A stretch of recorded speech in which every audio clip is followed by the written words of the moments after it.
At 9:25, we got a call that the Edna Manley the Edna Manley College was on fire.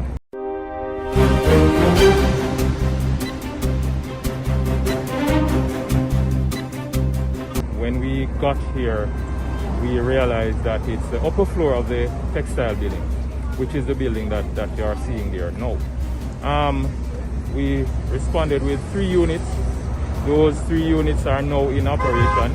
One just left to go and replenish the tank.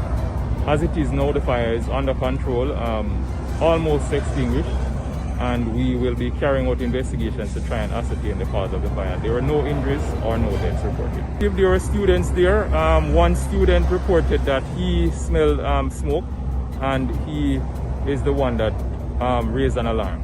So as the building is divided into different studios, so there were students in different studios at the time. Items damaged? The upper floor is completely lost, but the ground floor is fine. What type of items, like artwork or? I can't tell you that. We're just starting that process of the investigation to find out what was damaged, the cost, and all of that.